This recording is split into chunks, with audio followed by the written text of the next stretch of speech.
Let's see.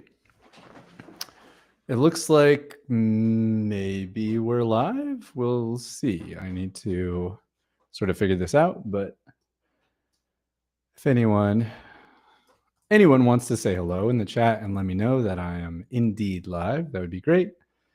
Let's see here. Just kind of look. Kind of looking for something to check out here. What do we have? Wadoop doop. This is fun. Okay. ¿Qué tal, amigos? Mi nombre es Alexander Matute y junto a Pilas Taday les dedico este repertorio musical.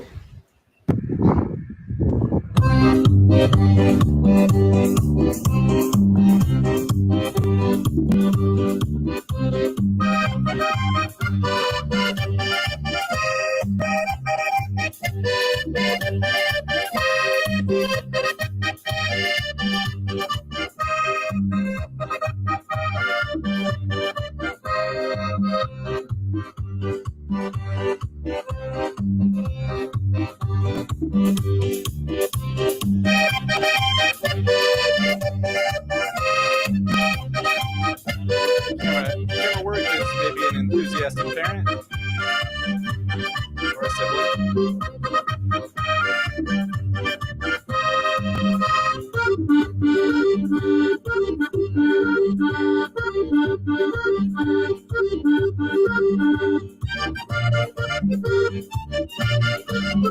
Yeah.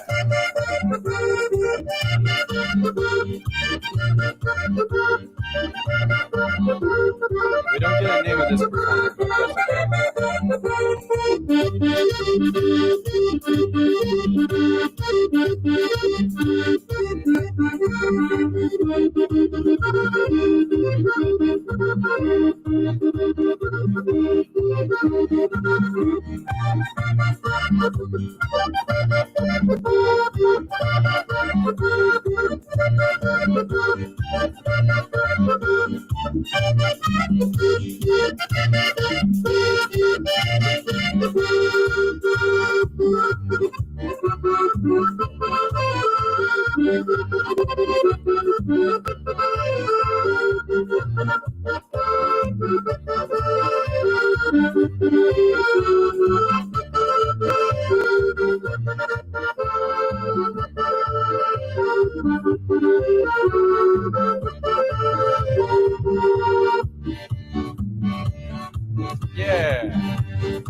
that young man is really super awesome. Welcome to everybody. Hey, this is the accordion stream featuring me, Dallas Vietty. I'm an accordion teacher and I'm an accordion player. Right now I'm in the Lehigh Valley of Pennsylvania. Do y'all hear me? Hey, Bertie Wooster. Hey, John. Hey, Ann. Hey, Mark. Accordion. Hey, Ann. Hi, everyone. And everybody else out there watching. Sorry, I started a little late. I had a phone call from a friend who's a wonderful performer and composer, arranger, multi-instrumentalist, just a really badass dude. And he was just throwing some ideas. He just wanted to throw a little bit of ideas about getting mics put in his accordion. And it seems like that is the season. A student that I worked with yesterday on Zoom, she mentioned she was just down at Liberty Bellows getting harmonic microphones put in, and that's what my friend, hey Lori, that's what my friend that called me was asking about, getting harmonic microphones put in, and should he, and what does he want, like stereo out, because what he has right now, I think, are music techs on his beautiful accordion. No problem with the accordion, but it's set up to only go stereo out, which means you have like a stereo, it's like a 1/4-inch jack, like this one. 1/4-inch jack, just like this one, but instead of having just one polarity, it has two polarities, like a headphone, like these headphones, like stereo headphones. So you get the left hand going to one channel. Oh, and the other side of this cable goes to two, it's like a Y cable, so it goes to two monos. And then from that, you have to go into two channels of an amplifier, which is like theoretically great, but in practice, and we kind of talked about it. We had the same experience, because I have mine, my Moschino, my little Moschino. Is that here somewhere? No, I don't know where it is. Is it in the desert or is it upstairs? Anyways, I think it's upstairs. But that accordion has the same setup, and it's like theoretically it seems cool because you can EQ both. You can EQ the right hand separately into the mixer and the left hand separately into the mixer, and you have like a little bit better control over the sound. But there are many ways that it's just a pain in the ass and it doesn't make your life easier. For example, one of the things that I've encountered with it on gigs like in New York, where you're pressed for time and you're in this city where you don't have a car, you're not driving your car to a gig, and you already have your accordion on your back and you're trying to make your life easy. And a lot of the times it's like you want to say, hey, am I working with a vocalist? Is there already a PA? An amplifier set up at the, is anybody bringing one, or is there one there? And if so, then I don't need to bring mine. Or can I plug into yours? Do you have an extra channel? This happens all the time, especially when working with singers or band leaders that have to bring a PA to address the crowd, if you're playing like at a bigger restaurant or something. And so it's totally a musician's thing to be like, hey man, can I just plug into your mixer, to your deal, so I don't have to bring mine, to make my life easier? Which musicians are, we work together, we're super generous, everybody is super generous. But sometimes, like, I've definitely encountered numerous gigs where there's only one channel available.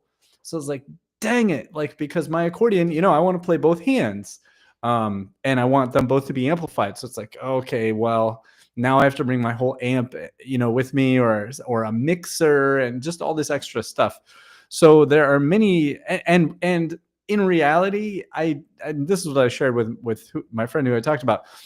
This professional accordion player is like, most of the time, you don't even need it. Like, you don't even need to like EQ the bass, because it's just honestly usually going to make the bass sound less natural. It's going to make the bass sound kind of more weird and boomy, which is like it's not a problem. Like, sometimes, in some cases, maybe you want that. Like, I think a lot of times in the case of maybe a polka gig, you might want just like a really driving, super huge left hand that is okay if it doesn't sound like a natural accordion, because it needs to like move the crowd. You don't have a bass player on the gig, and it just needs to be boom, boom, boom, boom, boom, boom, boom, boom, that sort of thing. But that's not what I want. I want something that just sounds supernatural, not supernatural, but very natural. And so it's like, this is what I've learned over time, not anything that I miss.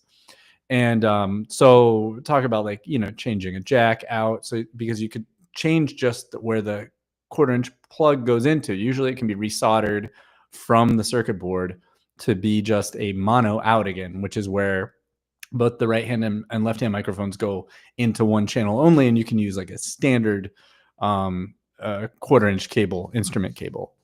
So anyway, and the top of the line harmonic pickup has, I guess I don't have it, and I haven't actually done this, but what I've seen online is that you can, on that little circuit board that's under the grill where the microphones are, you can take the grill off, and there's like a little switch on there that you can flip. So it's not on the outside of the accordion, which is a little bit of a pain, but it's on the inside, and you could just switch it from stereo to mono, and that's pretty cool. And you don't have to change out the jack or anything. But the other thing about a stereo jack is it takes more space. And so there are many cases where you're under the grill, you just don't have that extra space for the accordion, for the stereo accordion jack either. Anyways, that's just a little bit of stuff. And I had a pickup problem, and I called Liberty Bellows because I was heading through there last week, and I ended up not even needing to use the internal mics on all 3 of these gigs. But I thought that I might, it's definitely, you got to be prepared, and you don't want to be like, it's not being a good musician if you're expected to have an amp and all that stuff working and it doesn't, or like it's some weird setup. You don't want to be that. You want your sound to be just good for the band leader and just go. And I was having an issue where this actually happened in Madison, Wisconsin back in February, where I traveled with the accordion. I ended up taking it apart. I put it back together, and all of a sudden I only got sound out of the left hand of the accordion, and that was such a pain on the concert. Luckily there was like a whole sound, there was a sound guy and microphone, so they stuck a microphone there, but it still wasn't ideal. And I didn't know, so I ended up calling Liberty Bellows to ask them if, like, since I was coming through, if they would, could take a look at it and stuff. And over the phone, he just said, well, just make sure that you didn't flip when you connected the cable again. It's not like sort of upside down, so all the pins are going, the pins that should go in this way are actually going upside down and matching. Because he said that's a common thing. Like if you only have sound from one side. And I'd flipped it, and sure enough, that's exactly what it was. So a very simple fix, which was great. And I'm going to try to use it today. So that's just a little bit on just recent news. And that was like right up to the start of the live stream was that little phone call that I answered, because, if you're on a gig or you got a gig coming up, it's crucial. Things can be time sensitive for musicians. And I do intend to take this Victoria up to Potosa probably later this month in a couple weeks, and get them to put in some harmonic microphones. Get Gabe at Potosa Accordion to put harmonic microphones in this Victoria accordion, because that's my accordion shop of choice these days is Potosa. I just feel really great about their customer service. I have great friends who I respect that work there and do really amazing work and service there. And some of my other friends are Potosa artists, and they just love the brand. So that's kind of like my go-to spot these days for work and stuff when that needs to happen. But I do purvey all the other accordion shops. There's Accordion Gallery near me, and there's Liberty Bellows near me, and there's there aren't that many, but there are a few here in the Northeast. Emilio Accordion, I visited them around New Year's, I think on New Year's Day or the day, maybe January 2nd.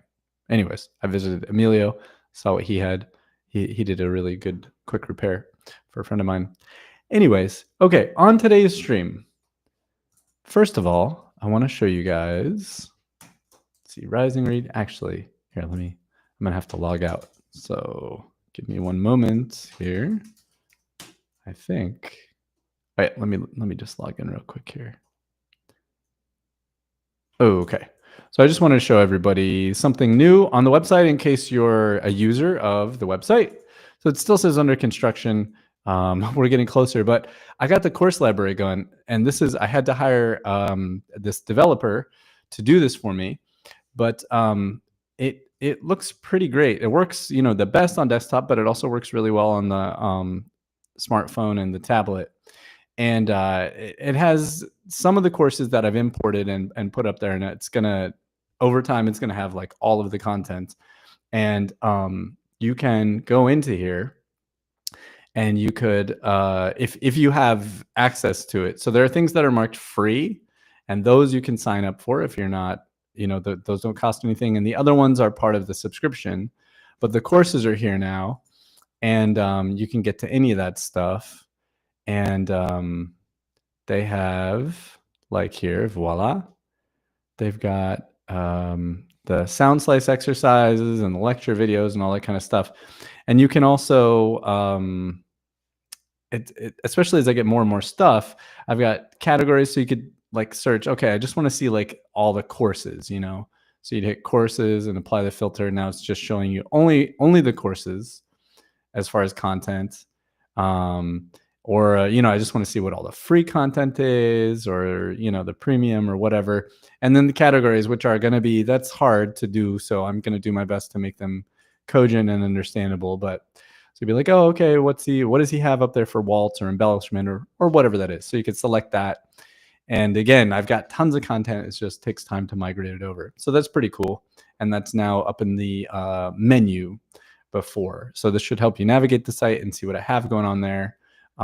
This is a great, I had somebody I was working with setting, a little talking about doing a minor key tune, and we're talking about like minor swing and stuff.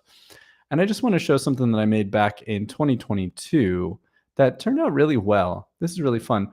So this is the very first Gypsy Jazz class that I've gotten tons of feedback for, and lots of people have said, hey, just do the same one again. I just want to take it again and go through all the content again. I've learned a lot since then, but the last two chapters or whatever lessons that I did there, I got into this idea of doing this kind of overdub track thing where I'm demonstrating all of the little techniques that I teach you. You know, I break it down, and so you can see how I'm using these basic concepts. And I sort of stole this idea from Paulus Schaefer, who's a where is he from? Is he from the Netherlands or Germany? I'm not sure. Maybe somebody knows. Hey, Ralph, you're watching. That's cool. Ralph's got the harmonic 501 system. Very cool. Oh, and you installed it. That's cool. And Ralph says that the harmonic system. Ralph is a wonderful accordion player. I think you're based out of Florida now, aren't you, Ralph? But he's a professional accordion player. Wonderful player. And the harmonic is the best. And that's my experience too, Ralph. But anyways, I just wanted to show this. And you can access this if you want to sign up for the courses. 1, 2. And I'm going to add more. I'll be adding more stuff. 2, but 3. This is fun. You're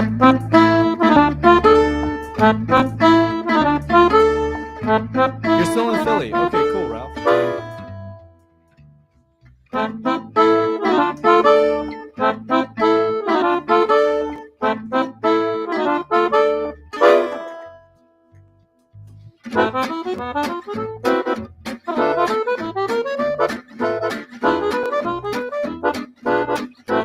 So there's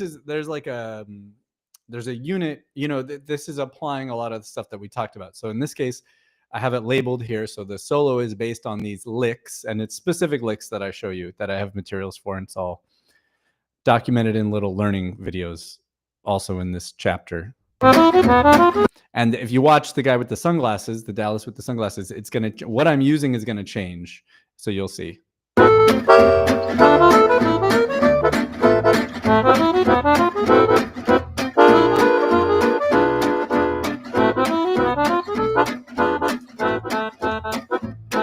Now I'm soloing, only using the roots.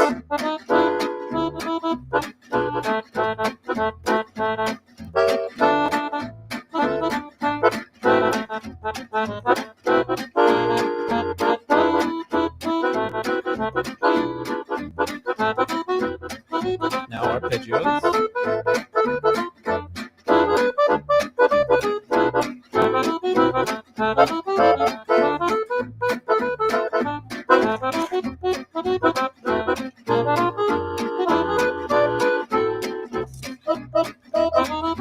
Now using the blues scale.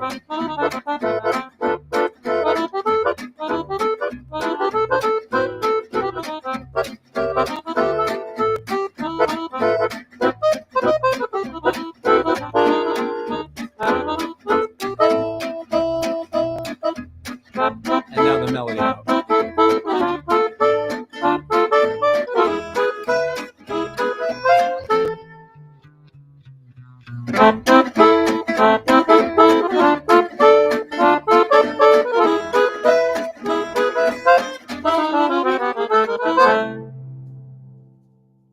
Okay, and they all do the shaka. Anyways, that's something that I just found again. I was like, I'm happy with this. You know, I think this is really neat. It's fun. It's instructive. It's informational. I think it's a good delivery of the content. I only figured this out for like the last 2 tunes in this. There's a bunch of tunes in this course, and the course pricing is very affordable. So anyways, I guess I should probably link to like how to get to it. Yeah, I will do that when I'm done. I'll give a thing to where you can sign up. It's basically $20 a month for the course. And then what's going to happen very soon by the end of April is I'm going to start up the accordion yoga class for relaxation and technique. So bellows control and touch. And that's going to be included in that. So for $20, you get, like, if you wanted, 4 live group classes a month, plus access to all of the content that's in the library, the course library and stuff, which I think is a great deal. And you're supporting me. You're allowing me to make a living and continue to do this and not have to like go get a job stocking at Costco or something, or the Walmart or the Amazon warehouse rather. Because times are tough, folks. It's not easy. Life is not easy for us out there. I'm not saying I'm a charity case, but I'm just saying support local.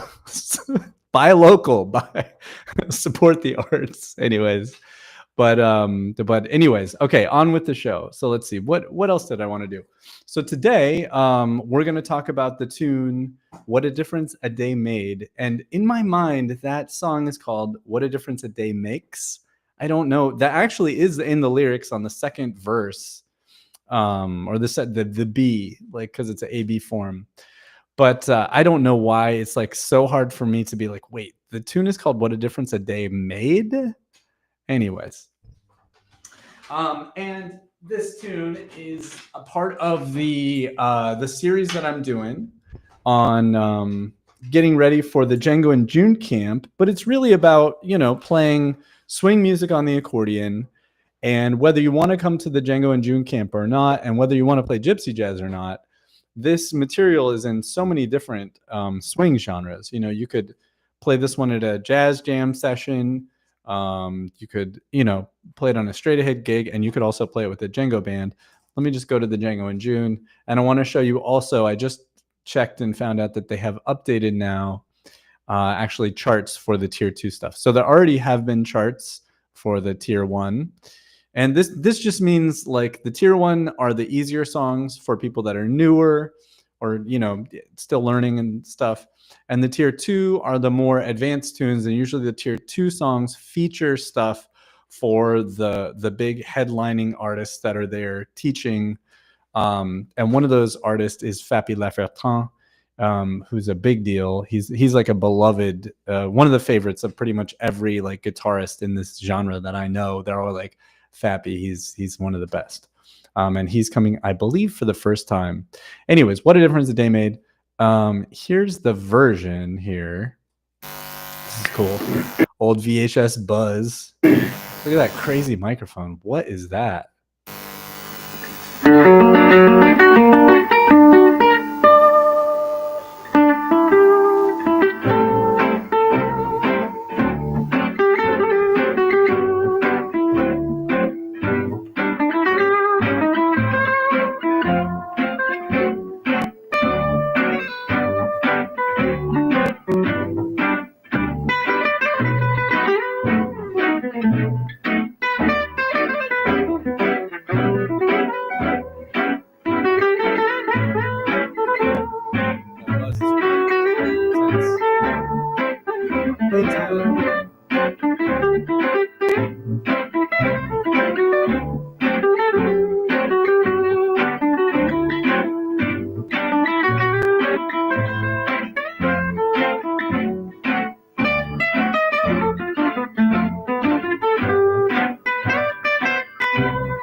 He's got a whole chorus of an improv solo.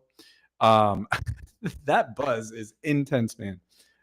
But thank you, Dave, for uploading that regardless. This is from the 1996 recording called Hungaria, which you can buy the remastered double album.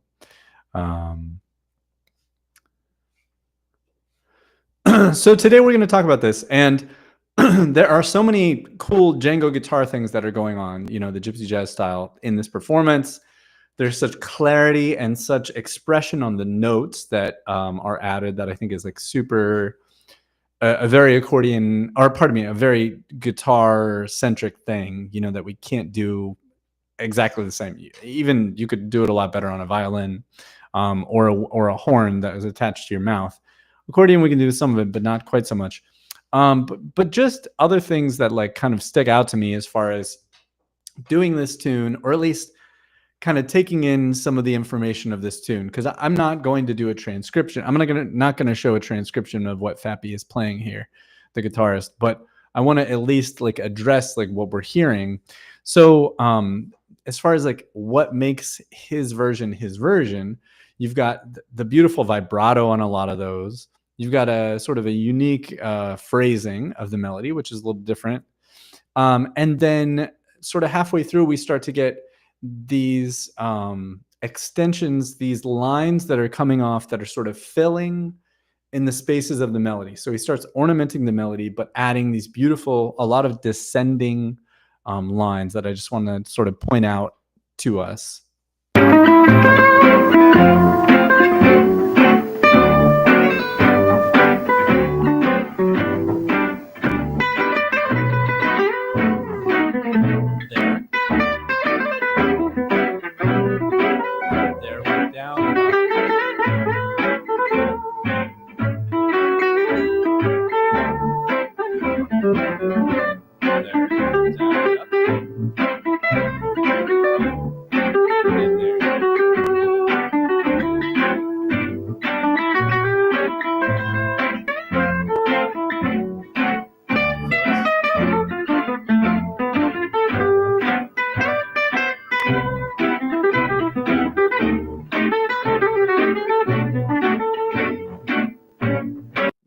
Some more filling and embellishing.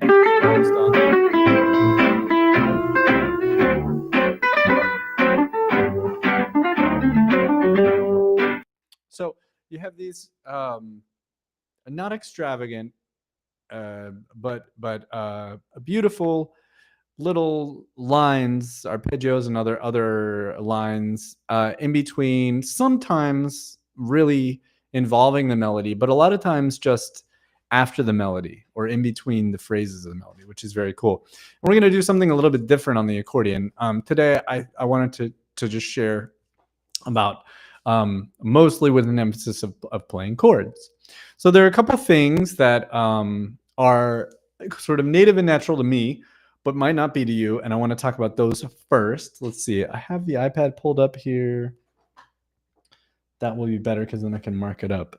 So let me get this into Fourscore, but I'll kind of keep talking as I'm doing that. And hey, Tom, and hey, Tyler. It's great to see you too. Let's see. I'm going to pull this over. So one of the things on this tune is that the form is an A-B form. And it's 32 measures, which so many of these jazz standards are. And they are broken up into two halves.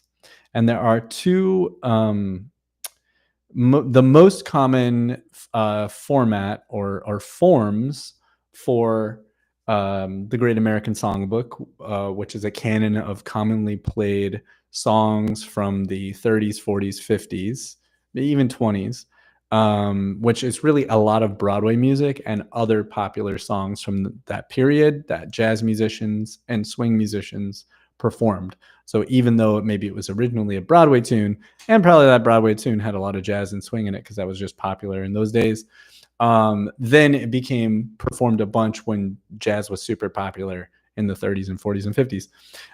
And those tunes all have, many of them have this very common form, song form, which is 32 measures in total. And those 32 measures are often broken up in one of two different ways. One of the ways is to take the 32 measures and break it up into 8 bars and do one sort of melody that happens called an A section, and that gets repeated again. And then you go to a different melody and different chords for a B section, that's 8 measures, and then you have the A section again. And so many songs are that form. So for example, Honeysuckle Rose is that form. I've Got Rhythm is that form. Just like a billion tunes are that form, and many jazz instrumental tunes are that form. The other most common form is the 32 measures are broken up into two halves, 16 measures and 16 measures, and there are commonalities in that. So usually the first sort of 4 to 8 measures of both the A and the B are the same material. The lyrics will be different, of course, but it's usually the same melody and the same chords. And then as the B section continues, it changes, and it usually goes to the key of the 4 very often. And there are many songs that are like basically this A-B form, but like with a little variation. So an example of this would be What a Difference a Day Makes, or a Day Made, pardon me. Let's see, All of Me is another example of this same tune. Sweet Georgia Brown is an example of this. It's kind of fun if you just threw some jazz standards into the chat, some of the Great American Songbook, we could just rattle those off. But that's like a really important thing to know, because we need to do like sort of an analysis of the song, which I have done on previous live stream episodes, but I'm not going to do today. Today, I want to sort of get right into the chords. And this might be a little bit of a more advanced topic. It's not going to be super broken down for beginners to start with, and that's okay. I'm not excluding you guys, but I think you'll just enjoy this regardless, and it gives you sort of something to move toward. That, and then I also want to add some staff here. Let's see what difference. That way I can write some stuff out for us. Okay, so we have that. And we have this. Okay, so let me plug in the accordion. And I went ahead and I pulled up for all the... Let's see what happens here. See if we got any juice.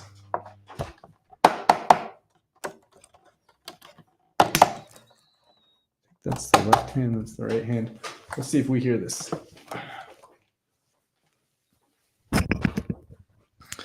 This tune can be played in different keys. And usually when you work with what we call horn players is a slang that is an encompassing of like all the instruments that touch your mouth. So all the saxophones and all the brass instruments in jazz are horns. Hey, do you have your horn? It doesn't like literally refer to like an English horn or something. Let's see. Do we hear that? Is that coming through? Let me see here. I gotta look at the... Looks like it's coming through, but why don't I hear it? Oh, that's why. Okay. Yeah, now I do. Okay, that's good. And over here.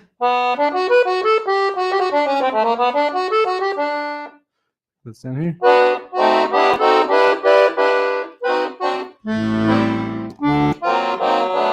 How's the balance? Sounds like maybe the left hand's a little louder.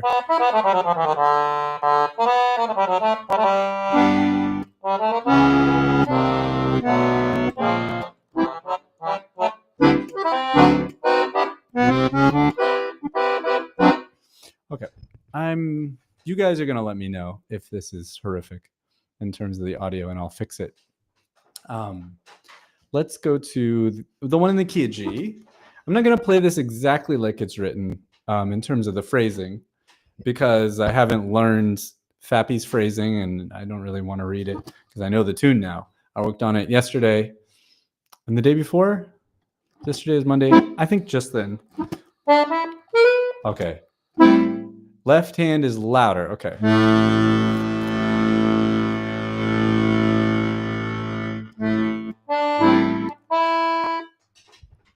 I just can't tell actually if the right hand is even... I might have that same issue again. Is the right hand even coming through? Kind of looks like it. Well, regardless. So here, move this down.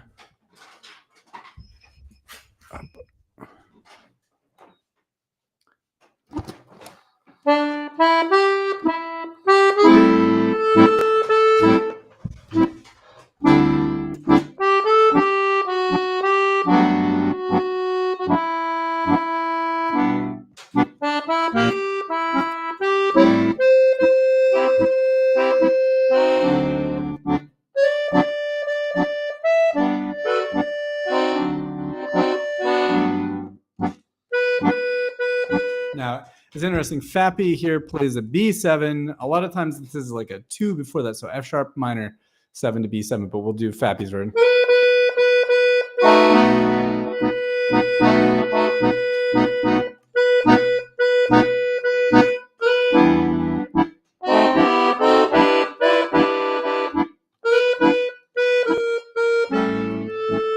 And diminished.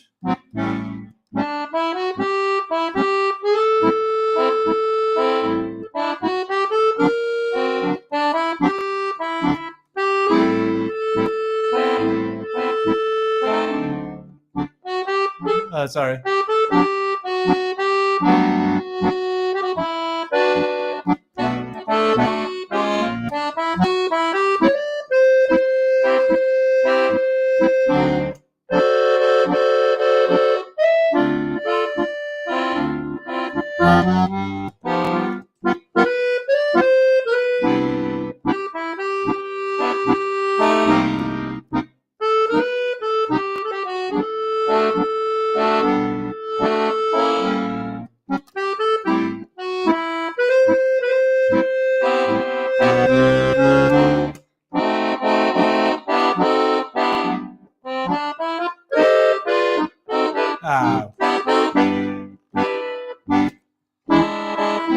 So, kind of struggling through the tune a little bit.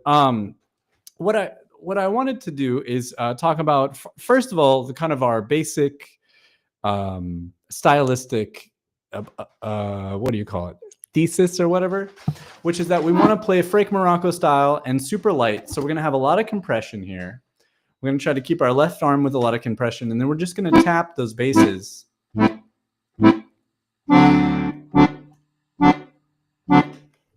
And I'm going to change the bellows. Basically, I'm working to change the bellows as much as I can, opening 2 measures and closing 2 measures. So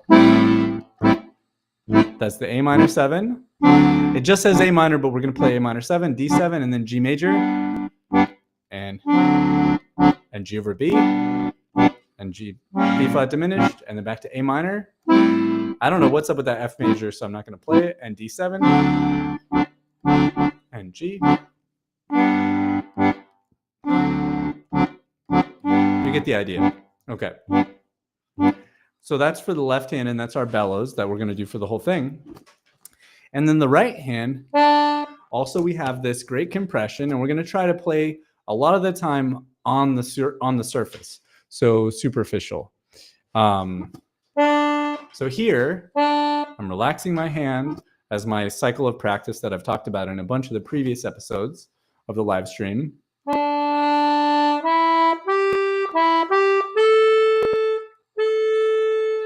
Relax.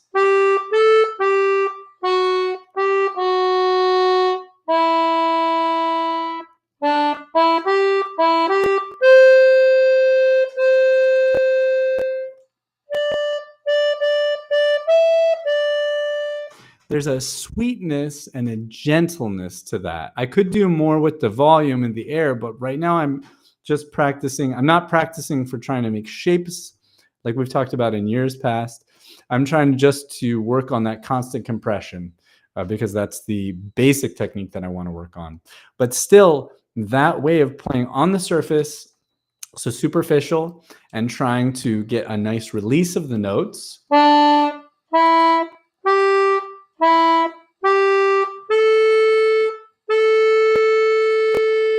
Right? You can hear, I'm very, I feel like Donald Trump. You can hear that that I'm gently ending the note, like closing the door. To call it a door, I think is exactly what it is. And so instead of slamming,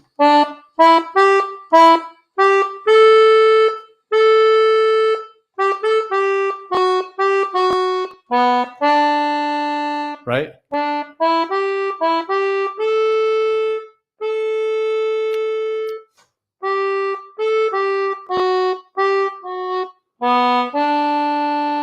Not all those. One of those was not quite open enough, and that's okay.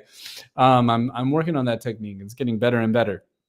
But that's what we're going for in terms of our style, of our touch.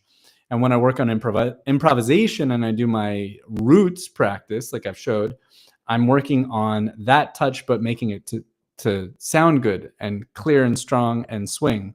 And when I play my chords, it's the same thing. So on the chords, so this chord right now is superficial. It's not going all the way down. So now all the way down.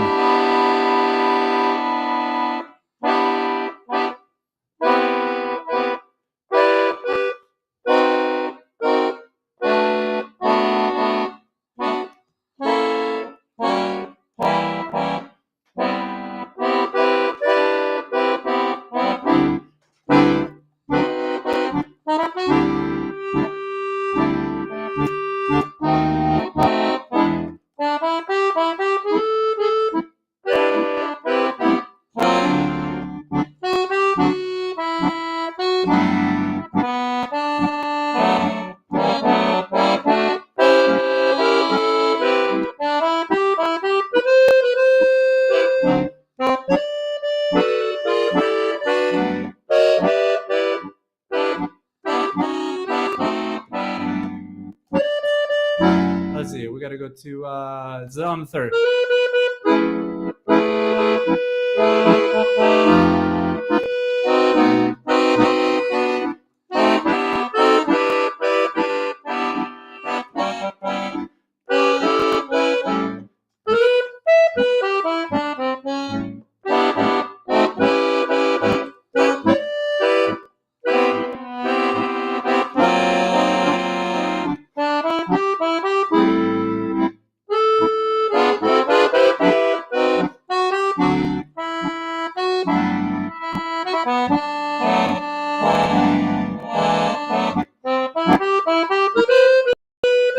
Sorry.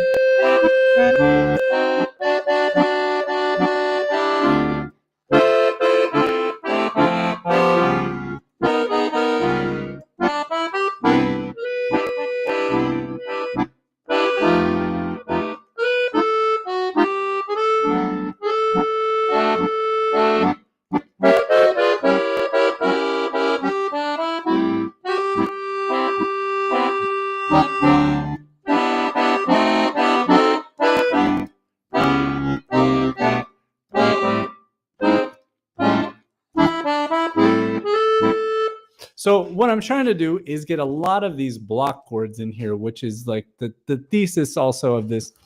That's the point of today. That's what I wanted to focus on here, is these block chords and how to use them and how to create motion and movement here. And the step before this is for you guys to practice the block chords. So if I was trying to give a really thorough to take people who don't know about block chords and then get them here, it would take like 2 hours just to like kind of walk you guys through all the block chords. So I'm going to let that be handled in other material that I make on the website and other live streams that I do. For now, I could tell you just to practice, 3 and 4 note chords in arpeggio, or in inversions rather.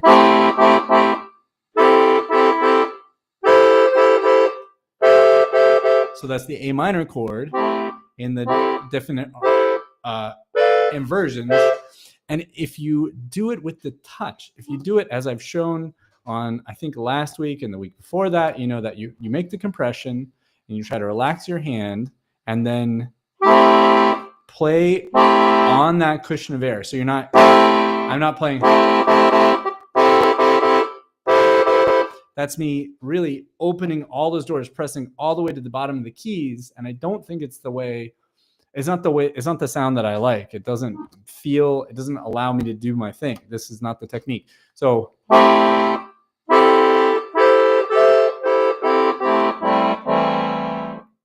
it also allows us to move the chords quicker. It's still a matter of your fingers getting onto the right keys, which is not easy and requires practice. But it allows you to smoothly move.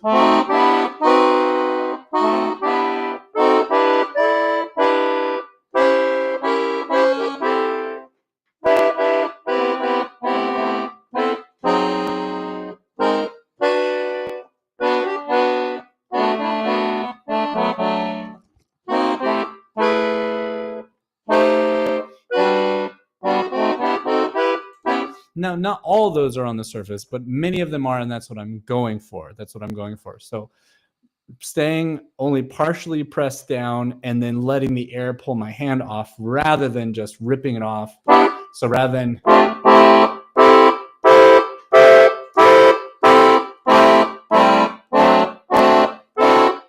right, I'm trying really to show you like what I'm not trying to do, which is just end the note by ripping my hand off and going to the next chord.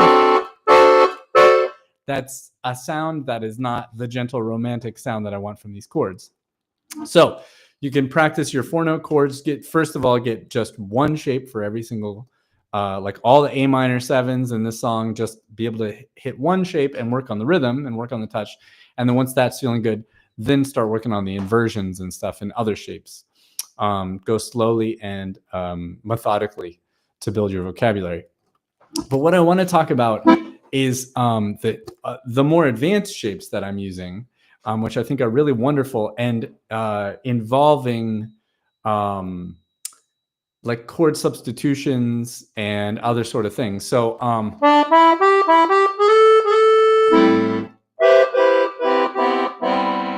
so here's a wonderful shape that is, it's what we call a rootless A minor. So A minor 7 would be A, C, E, G. And then to be rootless means there's no root in it. So I'm not going to play the A in my right hand. I will in the left hand, but the right hand won't. And then I'm going to involve the 9 here. So there's the 9. And it's when I invert, when I get any other voicing than this root position one, I get this beautiful clash, this little dissonance between the C and the B, which is so pretty.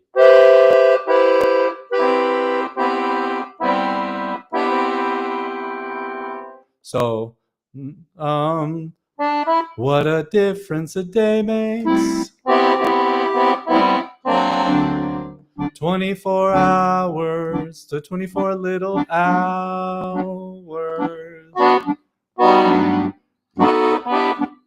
I'm missing that diminished. The flowers.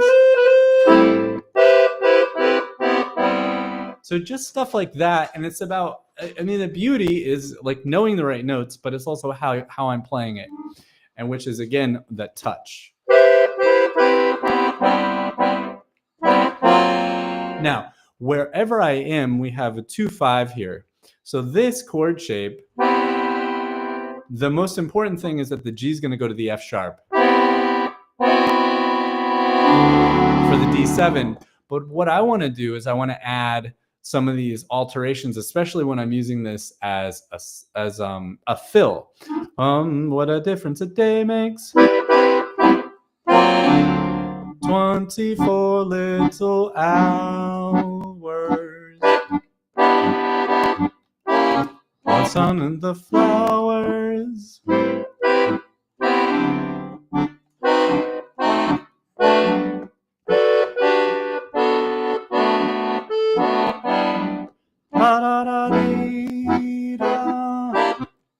So let me start talking about some of these. So when you have this, then we can start talking about different kinds of D7 shapes. So, and the dominant 7s in jazz are a really great canvas, a blank canvas to add all these alterations for. So here I'm taking a close position, A minor 9, and then I want this, that's going to be a, what is that, a sharp 11 on the D7. So I have this big spread voicing, F sharp, C, E, G sharp, and then I'm really opening up my hand to like a Golden Age Art Van Damme style. All those jazz accordion players played these big voicings. So now a big one. And the reason why I want to do that is because it follows this. There's a melody to it. So on the A minor, G's at the top. On the D7, G sharp's at the top. And on the G major, the A's at the top. And there's ways to do it where I don't have to do that super huge spread thing. That works. Any of those. This is a great one to do.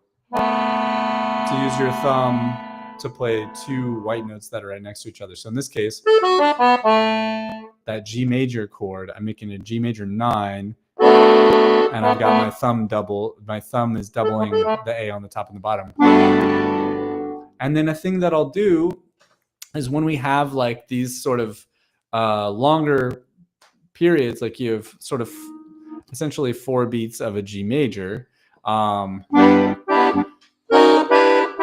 So I can go a half step below that G major. So I'm thinking a G major 6, which is in an inversion here.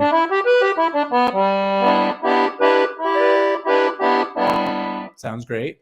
And approaching it from a half step below.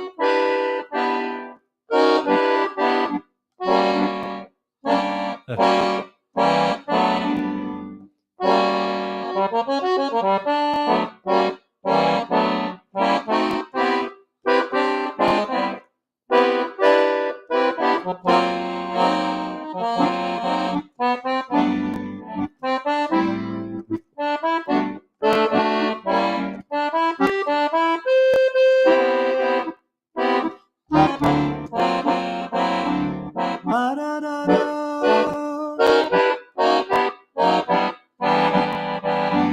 talking about a little bit of what I'm doing, let me do it again, and I'll just tell you that what I'm going to do is I'm going to go every time I hit the sort of the G major here.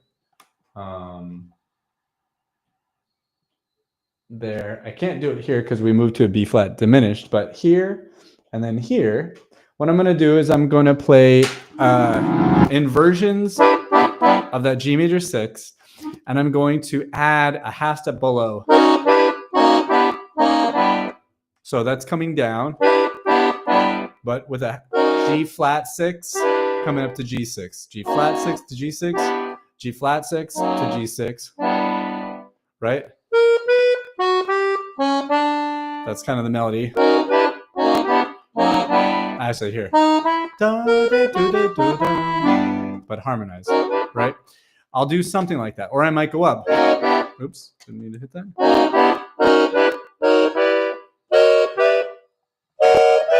Right? Okay.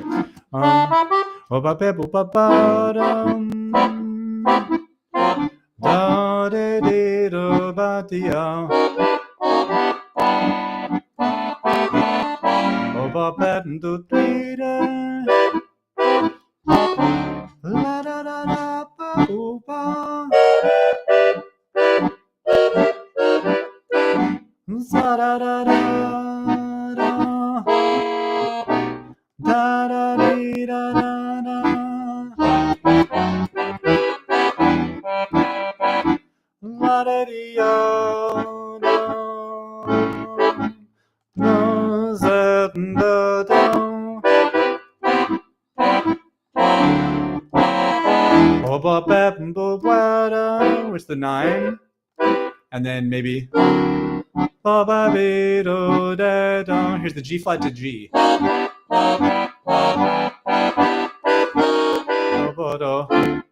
And then we're moving to another key. So then on the next C major, so now we're down here is where I stopped right here. And on this one right here, that C major, I could do the same idea as I did on the G. So when I get to that C, I'll play a C major 6 in a bunch of inversions to create motion. Again, that's what we're trying to do, is create motion and melody. It's the same concept as what Fabien Lafertin was doing when he's filling in the melody, you know, whether we're doing just accompaniment for ourselves in the melody or accompanying another musician or whatever, we still want to have a lot of motion and melody in our accompaniment, in our chords. And this is a relatively simple way, at least intellectually simple way, of creating variation in the harmonies. So, so here's my C major 6. So,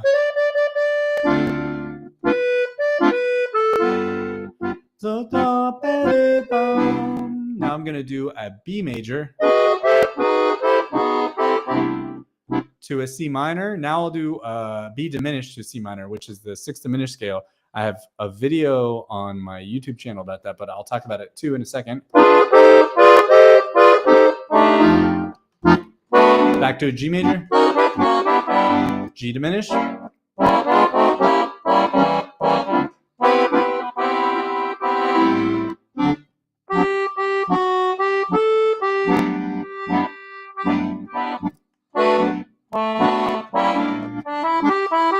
And then we're back at the top again. So I'm just showing one idea, which is this idea of when you have a major tonic chord, so like a 1 chord in a tonal center, so a G major or a C major on this song, playing them as major 6s because that gives it that swing era sound. So G major 6, inverted, inverted, inverted, and hitting it with the half step below. G flat to G. You could also go.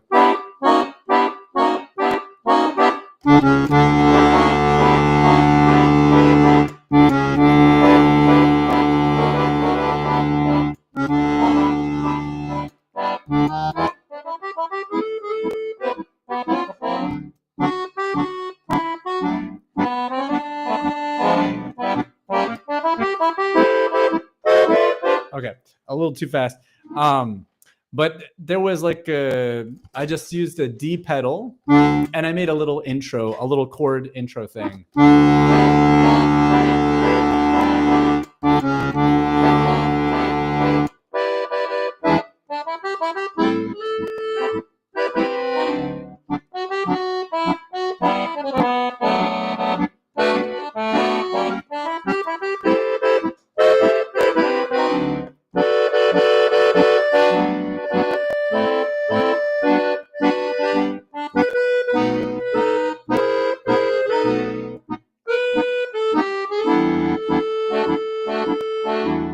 Anyway, I'm getting out of the melody. I don't know the melody super well. Chords pretty good. Melody getting there. Lyrics not too much. Okay, so that's one approach. And I'm sort of starting to talk about altering the dominant chords, which I'm going to come back to. But let's talk about another technique, which is the sixth diminished scale, which is wonderful. So that is where we create a scale. So you take your chord, and this is really neat. This works on every single kind of chord that exists, all of them. Well, there are weird jazz ones that this probably doesn't work on, but like all the basic ones this works on. So the sixth diminished scale would be where we take any chord. We'll go through a few of these methodically. So we'll take the A minor chord and we'll say, well, do I want to make that an A minor 7 or an A minor 6? In this case, it's a 2 chord, so I'm going to make it an A minor 7. And I'm going to play a scale. No, it'd be there. Like, so I'm going to be A, B, C, D, E. Let's start there. And I'm going to harmonize the A, the C, and the E with an A minor 7. So just inversions. And then on the other notes of the scale, I'm going to do a diminished chord, where that's a note of the diminished. So it's...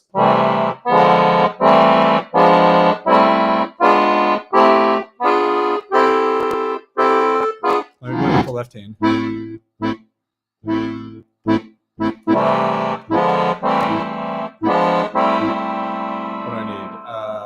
F.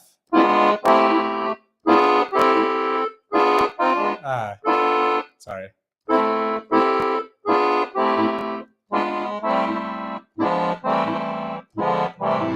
Right, like that.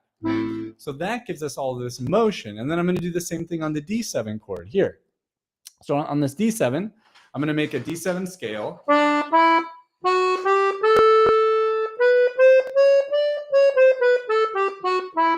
Is that right? B flat.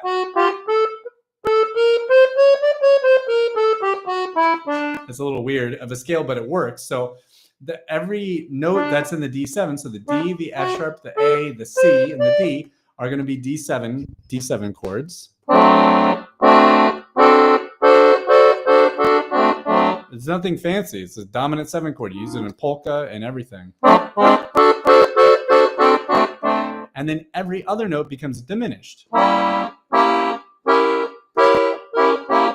So I have D7, E diminished, D7, G diminished, D7, B flat diminished, D7, C sharp.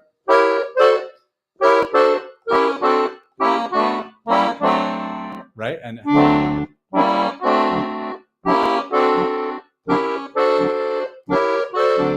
so there it gives us a ton of motion.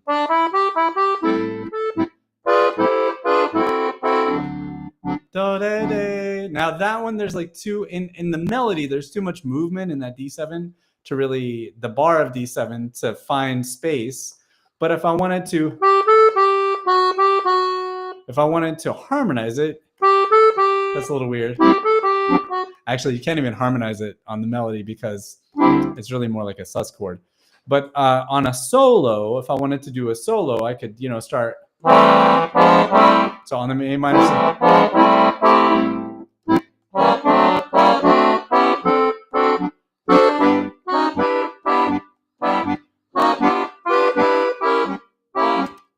To the A minor, so the sixth diminished, so A minor, G sharp diminished, A minor, G sharp diminished, D7, C sharp diminished, D7, C sharp diminished, and then to the G, which I could also do sixth diminished scale.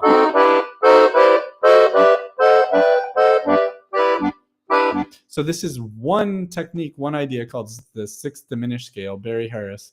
And it's because all of the, every other chord is going to be, well, in his original thing, it was sixth chords, but we can do this with seventh chords, which we are actually on the A minor 7. That'd be a seventh diminished scale, meaning that you're alternating between a seventh chord and a diminished chord. So like on the D7, it's a seventh chord, and then a diminished chord, and then a seventh chord, and then a diminished chord, and then a seventh, then a diminished, and a seventh. And actually, there's only 2 different kinds of chords. It's either a D7 in an inversion or a C sharp diminished in an inversion. So there's only 2 different chords that you just keep inverting to make that scale, which is so cool. And then on the G major, we'll go to the 6th. So G6, F sharp diminished, G6, F sharp diminished, G6, F sharp diminished. So if I combine that if I combine the 6th diminished, right? And sometimes I'll add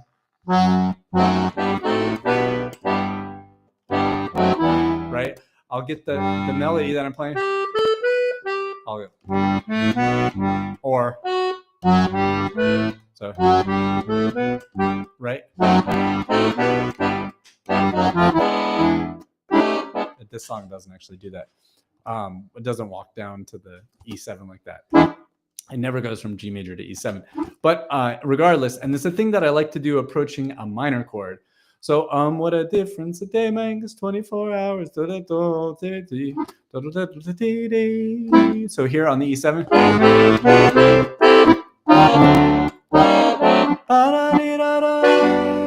Maybe the half step below, G flat G.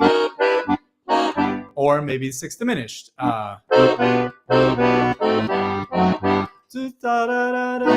the B7. And we could do we could do 6th diminished here. So it'd be B7 and then A sharp diminished. To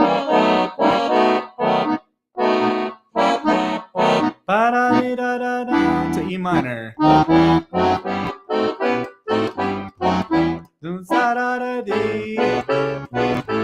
It's starting to sound cheesy now. Doing it so much.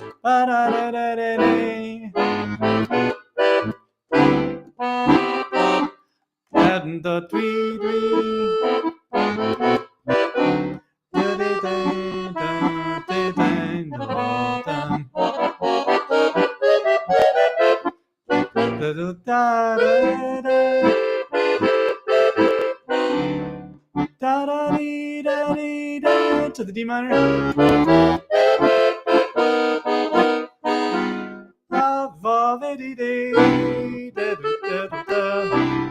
To C minor. So I'm using a lot of the 6th diminished scale there. So we're on C major. So that's again, I'm showing you like a lot of my stuff, and it's really only a few things just over and over again. I don't have like a million different ideas. I have a few that I'm trying to make musical and find melodies with. So again, when I get to the C major, it's something that I showed you that I did on the G major, which is to add that 9 and not omit the root. So there's no, that's a G major 9. I'm not going to play the G, and maybe I'm going to play it in an inversion so the A is right next to the B, like that.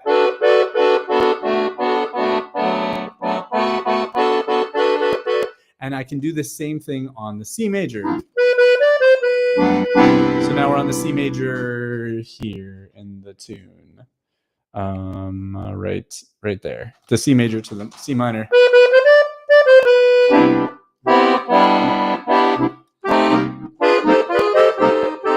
Now on that C minor, technically it's a C minor major 7 because the melody is a major 7. But I'm still going to play a minor 6. Whoa. Back to G, and maybe I'll do the half step below G flat. And then B flat diminished, which we have a few times. And on that one, I like going, I love that. Whatever inversion I have, if I go down 4 half steps, like 1, 2, 3, 4, I wind up at another inversion of the same diminished chord.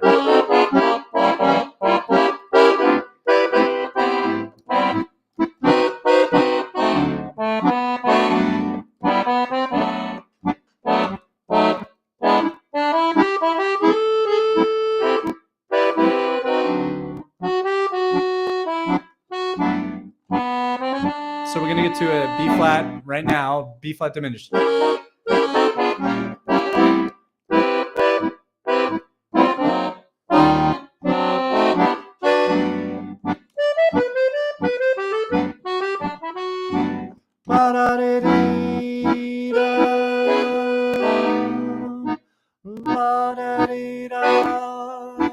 Sixth diminished.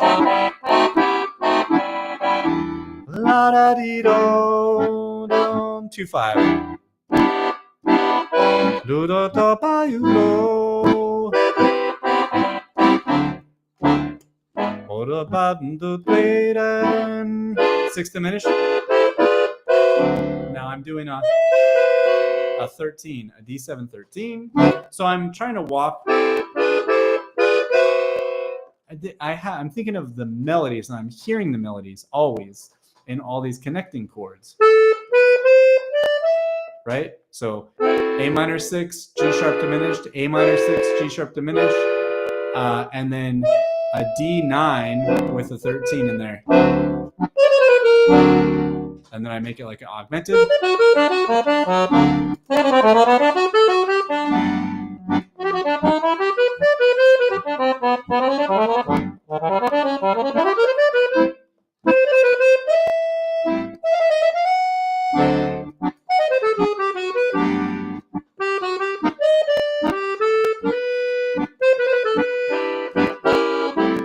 Back at the top.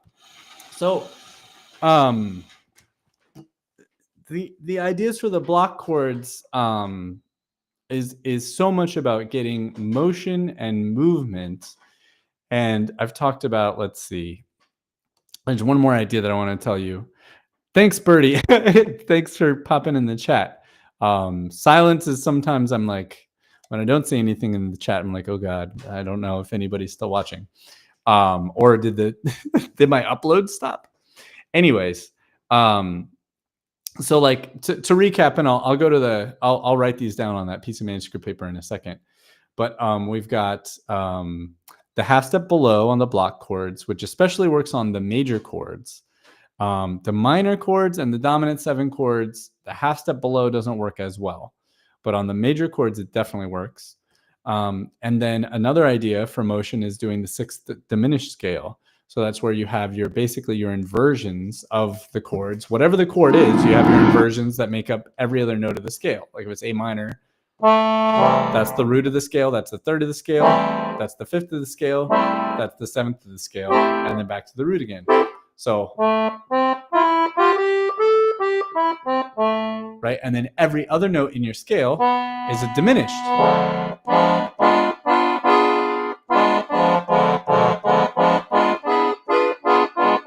And you put that together, right? And you have a beautiful harmonized scale that sounds incredible. And so you can do that on every single one of these chords. And in previous videos, I've showed you how I work on this. And I'm super methodical, and I'm really slow and gentle with myself. So I'll say, let me just do the first 3 notes of the scale. So if I was to do this exercise, right, that I have done, and I might do on this, I would just do the first 3 notes. So it's going to be A, B, C, but harmonized. So A minor 7 here, G sharp diminished, A minor 7. Now I'll do D7, C sharp diminished, D7, like that, and the G.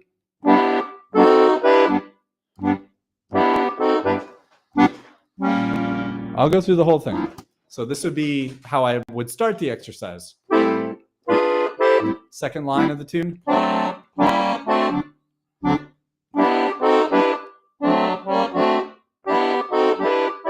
Now the B7. Now the E minor.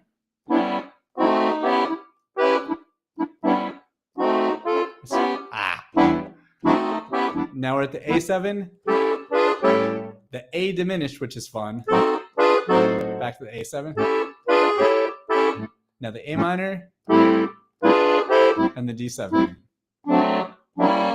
And the A minor and the D7 and G major, D7, D7, G major, B flat diminished, A minor, D7, and now D minor 7, G7,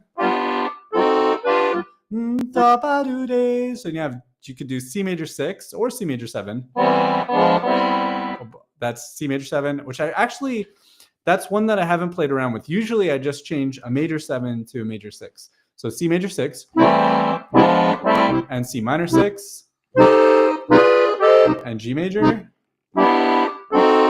B flat diminished, A minor 7,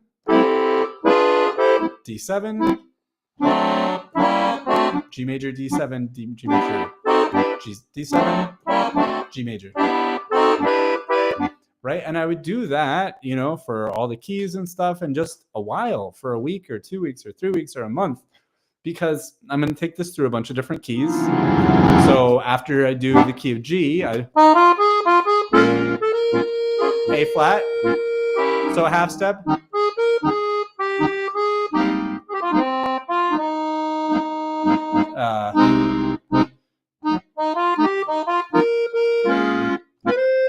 Sorry.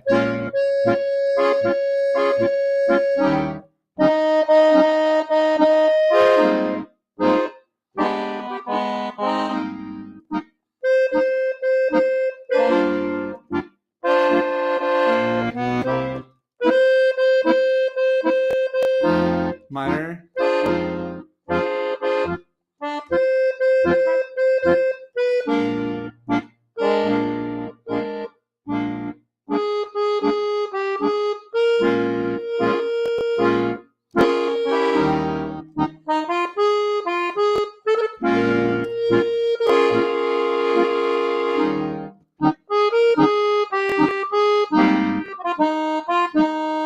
Right, and so on through the whole tune. So I do all the chords, I do the melody, just like I've shown. I've shown on standards and musettes, all that sort of thing. So I go through, and then any of this other like harmonic stuff that I'm working on, I work on also as a little step of my practice in whatever key. So after A flat, then I do the key of A, and then the key of B flat, and the key of B, and C, C sharp. And these now, I don't make it through 12 keys in one day. I make it through 12 keys in maybe 3 days, because there's just so much that I want to do in each key, and I'm really working on the touch quite a bit, which makes me go way slower. So the last thing that I was going to show about creating motion in these block chords is to move chords up a half step and back down. And this works on all the chords. So let me go back to the key of G so we can all follow. So I'm playing A minor, and then up to B flat minor, and back to A minor, and D7 to E flat 7 to D7. G, I usually don't do it so much on a major tonic, but you can. It also works below, as I showed.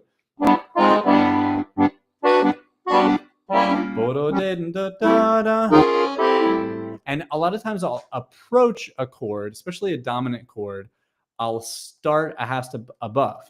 So this is A minor 7, 2, 3, 4, E flat to D7. Ba ba be, da ba be, do da. O ba be, do da da. So A minor 7, here comes the E flat. Da ba da, be da da da. Sorry, I'm forgetting the melody. Da da da dee. Here's the B7. So whenever I have a dominant chord, especially that lasts a long time, and I've picked this up from gypsy jazz, because on the guitar players will do this a whole bunch because Django did it, and Django's accompanist and contemporaries did it.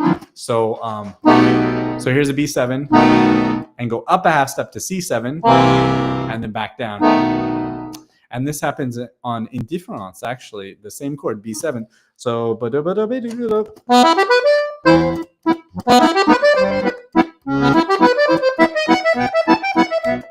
a lot of times the Django guitar players go B7 to C7, back to B7.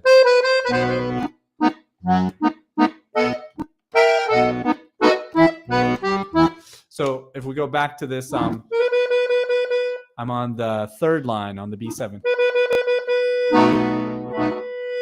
Now I got to be careful. I have to make sure that I'm not doing this chord movement when the melody is happening, is being played, because that B natural would clash against the C7 chord. But as a fill, la da da da da da, la di da da da, da da da dee da do, A7 to B flat, so up a half step. And hopefully, as I'm showing you a lot of these, you guys are going like, I recognize that. Like, that is a sound that I've heard. Maybe you know what record or what performance, what musician or whatever, or maybe it's just in the general, like, sort of zeitgeist sponging up of American culture. Because this chordal stuff is stuff that all the guitar players, the organ players, the jazz pianists, the big band saxophone section writing and trumpet section. I mean, this is all the same stuff, and it's very, very common. Everything that I'm showing here is done all through the jazz and swing vocabularies, and it's done on all the jazz, all the genres of music that have jazz sort of vocabulary, of jazz harmonic vocabulary, such as tango and choro and musette valse. That's from the 50s, the jazzy musette valse, just to name a few. So it's stuff that can work on anything. So if I'm playing indifference in E minor,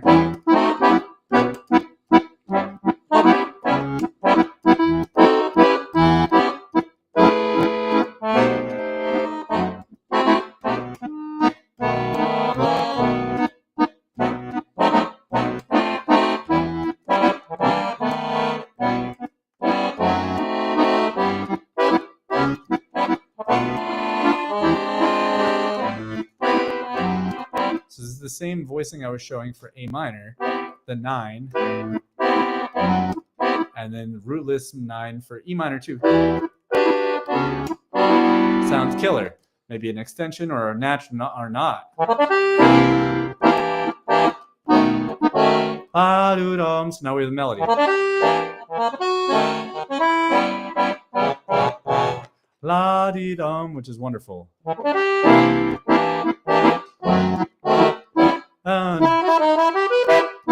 On the B section,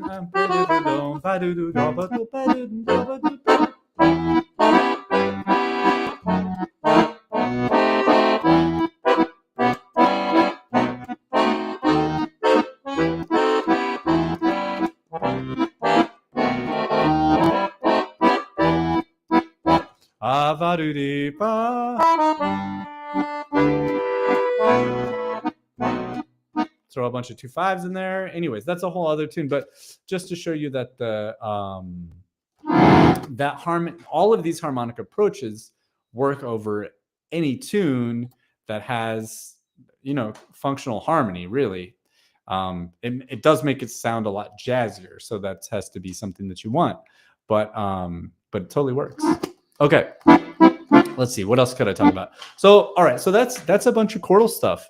So maybe it's not the best actual like step-by-step instruction, which I love to do, and I think I'm pretty good at. But I think if anything, it's like can point you in some directions and maybe give you a little bit of inspiration.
Stars gonna fly for today.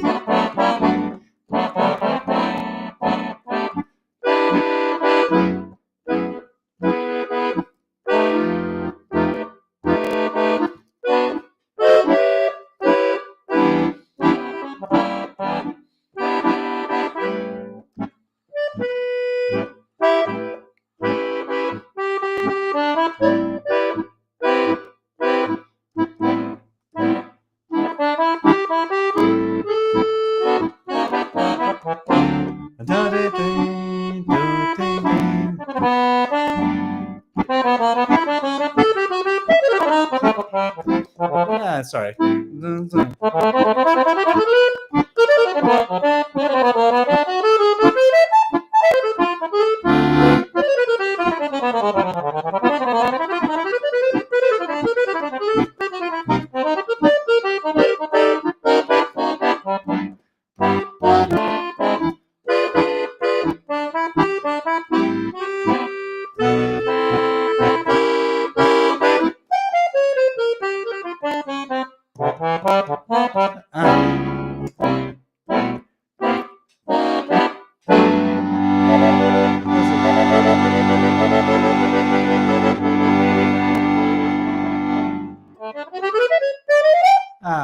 Yeah, okay. Alrighty, guys. So having a lot of fun with this stuff. Yeah, block chords, get them in. And when you practice, thanks ePilot. So ePilot is saying that he's enjoying, or they are enjoying my my improvising and playing and stuff. Yeah, it's fun to play, and then I think it's like, it's good for me to model stuff too, to kind of show you putting it all together. And these are things that like I think that the process is, you have to listen to a ton of this stuff. So add that to your diet, find the music that brings you pleasure. And then that's going to populate, that's going to show you really how it's supposed to sound. And then you can make these like little exercises, like I show, like just 3 steps of the scale, or just like, you can make your own exercises here. And then you can, as far as like getting into your language, you can just create like little exercises where you say, well, I'm going to sort of play something that I've made this little etude. I'm going to play this etude, and then here and here and here, I'm going to do something different. And I found that to be a really wonderful way to get the brain to switch, because a lot of this is memory. It's memory of like, what is that thing that I'm trying to work out, and it's memory of hearing it, getting the sound in your head, which we call audiation, and it's memory, of course, of the nervous system. It's both of those things. And so very much like flashcards, bounce, in fact, do your 4 times tables again and again and again and again and again, and shuffle the cards and put it in a different order, and like get that memory recall. And finally fold into your practice just improvising, no matter how bad it is, no matter how slow it is, no matter like how sort of tedious and clunky it is, finish or fold into that practice every single time whenever you're working on anything that's intended to be played spontaneously, like improvised essentially. Make sure that you have moments of that in your practice. Don't like I wouldn't say that you have to do it every single time, although you should, but the danger zone would be if you go through a week and you're not doing any improvisation, you're not going to learn how to do that. So make sure that you fold that in there, and finally just be okay with sucking, as we say. Be okay with like, this is going to get better, I know, but like, hey, I'm doing it, so get into that positive self-talk. Let's stop there because we're at a good time. It's 4:30 and we're going to end at 5 on the East Coast time. So I'm going to stop the iPad. I didn't really write anything down here, so I'm just going to let this video be the document of that. I don't want to promise that I'm going to make something and not deliver it. Let's see, mute this track. Plug. And there we go. Okay. And then I got to plug in the laptop or it's going to die. I only brought one charger. I've done this before because I have a newer iPhone that takes USB-C and my laptop takes USB-C. And I'm like, oh, I can travel light. But then whenever like actually in front of my computer, I miss having two chargers. Anyway, okay, let me have some water. Let's listen to something. Let's see. You know what I've been listening to? Well, you don't know what I've been listening to. I have been listening to Jimmy Lunsford lately, and that's been really cool. I wonder if I could find some Jimmy Lunsford here. Probably, I wonder if there's any like live. Yeah, let's check this out. Okay, Jimmy Lunsford. And let me tell you, rhythm is our business.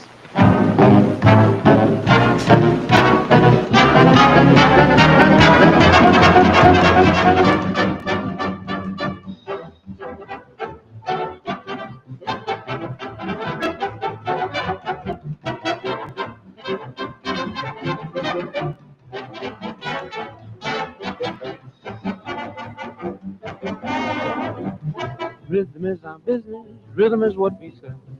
Rhythm is our business, business sure is swell. Now if you feel blue, rhythm's what you need. If you got rhythm, you sure succeed. Rhythm is our business, business sure is swell. He's a drummer man in the band. All beats on the drum in the band. Now when he does tricks with sticks, the boys in the band all play hot licks. Now he plays saxophone in the band. Joe blows on that sax in the band. Now when he runs up that scale, oh, doot up doot lady.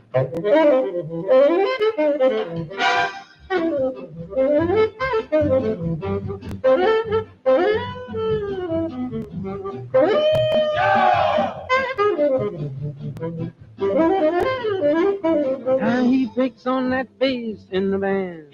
Mose picks on that bass in the band.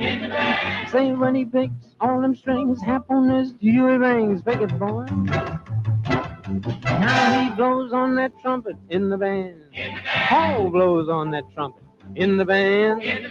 Now he's that guy that hits them high, makes you think he's in the sky.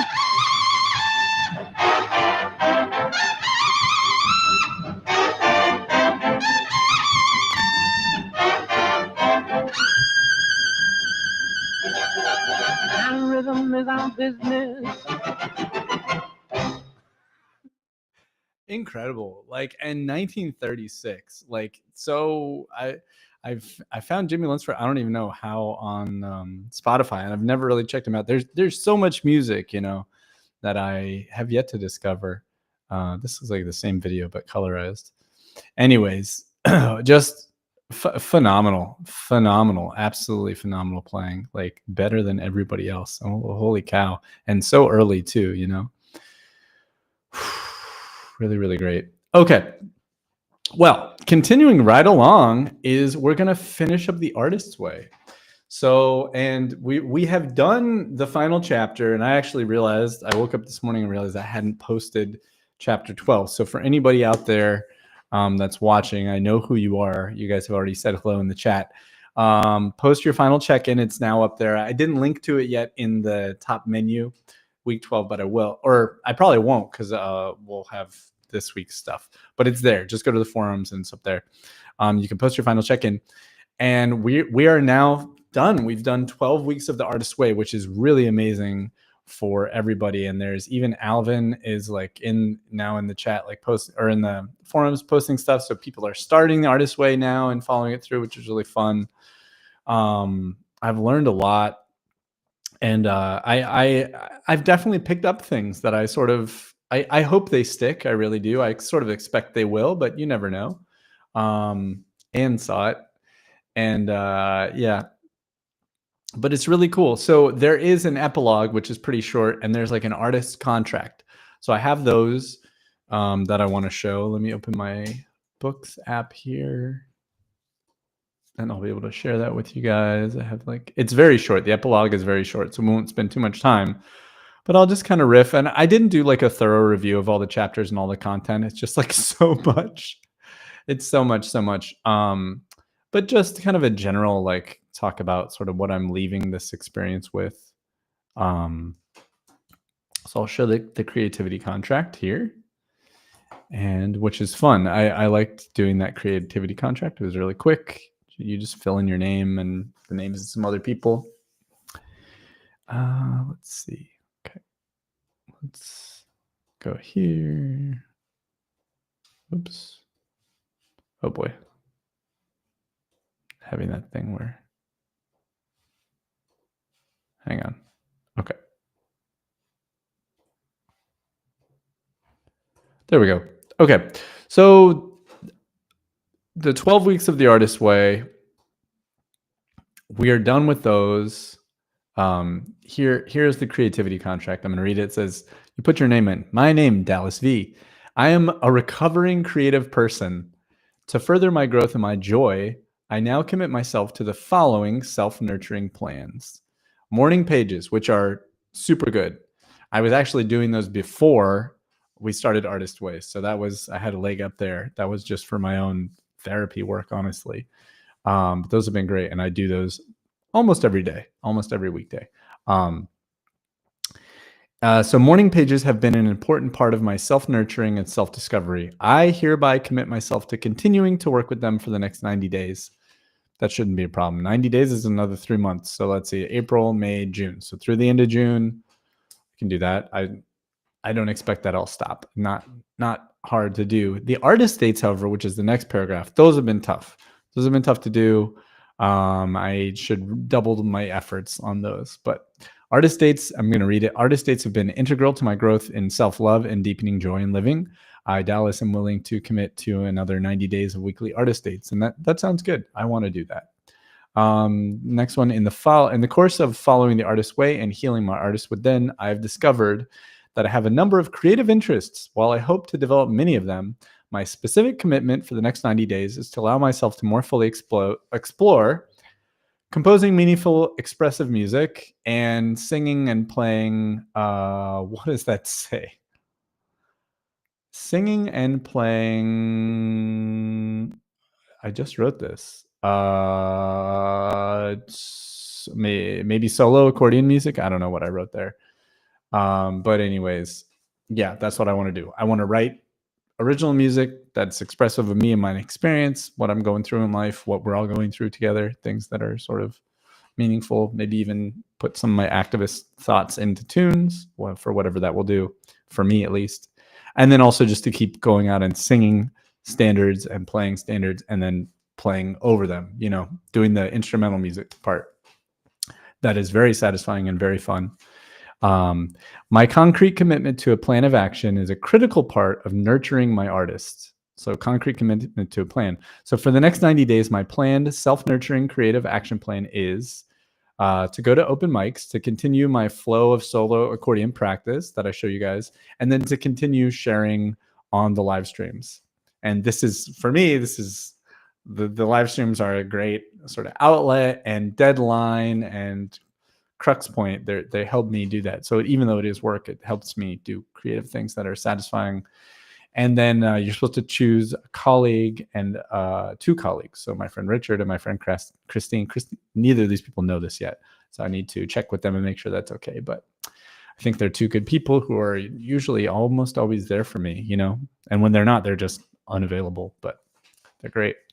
And then you sign it and date it, and that's fun. So then moving on to the epilogue. The epilogue, she talks about a mountain first. So she talks about, I'll read my highlights as I always do, recite my notes here. So she's talking about this mountain that is referenced in a book, and it's on the cover of a book. And so she says, what I conjure now is a mountain of Himalayan proportions, so some of the largest in the world, with a path winding upward to its height. That path, a spiral path, is how I think of the artist's way. As we pursue climbing it, the mountain, we circle back on the same views over and over again at slightly different altitudes. I've been here, we think. Or pardon me, I've been here before, we think. She says the road that we're on, the creative rehabilitation road, is never straight. Growth is a spiral process, doubling back on itself, reassessing and regrouping. With the occasional dazzling vista may grace us, it is really best to proceed a step at a time, focusing on the path beneath our feet as much as the heights still before us. And then she says, continuing, the artist way is a spiritual journey. And she says that the point is that we will hear something if we listen for it to keep our soul cocked for guidance. So that's very much the faith in the universe idea. And being open to like saying like, hey, universe, I have this need and I am keeping my field of view open to perceive things around me as potential answers from the universe, from the creative God or whatever it is, to my requests, the things that I need help for. And I've even done that this week. I've had some sort of challenging personal relationship stuff. And as a way of sort of like self-soothing and being hopeful and looking for answers, I've sort of put myself in a place that I really would never have prior to reading this book and opening myself to it, which is like the idea of faith. Like, not for me, not in an organized religion, because that's not my thing personally, but the idea of putting it outside myself and changing my view and my vision to be like, hey, like, this sucks, this is really hard to endure and to sit through and stuff, but I'm going to set that there's faith that answers are going to come, and I just need to keep myself open, and the universe loves me and cares about me and has solutions, and things are going to get better. I have faith. And that's really quite a new thing for me. And life has been hard. I've talked about it a lot on the live stream. This has been a pretty tough year and a half, coming up on 2 years. For me, with a lot of layered challenges and interruptions to my normal life. And it's maybe the toughest 2 years as an adult that I've had so far. And so it's really helpful and useful in ways that are maybe beyond just an artistic recovery. You know, it's like impacting this book, and some of the ideas from the book are impacting my approach to other things in life. And I hope that continues, because it has been really helpful. It helps me get out of my head. To continue this epilogue, this is the last bit of it. In the film, so she talks about this film that a friend of hers had seen that was very impactful for him. And she talks about the film. In the film, this journey, so it's the journey of a guy who I guess is a thief and his wife, and they culturally need to pay penitence for being a thief, and in order to pay penitence, they have to climb this mountain, I guess, and that's what the film is about. So she's talking about it and relating it to the artist's way path. So she says, in the film, this journey was the reparation that a thief and his wife had to make for damaging their society by dishonoring themselves through thievery. She says, I have wondered since then if the mountain that I see when thinking of the artist's way isn't another mountain best climbed in the spirit of reparation, not to repair others or society, but to repair ourselves. And that's really interesting. So just the idea that like we are repairing ourselves through art, and that we are to expect that it's not easy. It is the journey of climbing a mountain, you know. Okay, and then I'm just going to read this poem that she wrote, Julia Cameron, the author, and that will be the end of the epilogue. So she says, the title of this poem is called Words for It. I wish I could take language and fold it like cool, moist rags. I would lay words on your forehead. I would wrap words on your wrists. There, my words would say, or something better.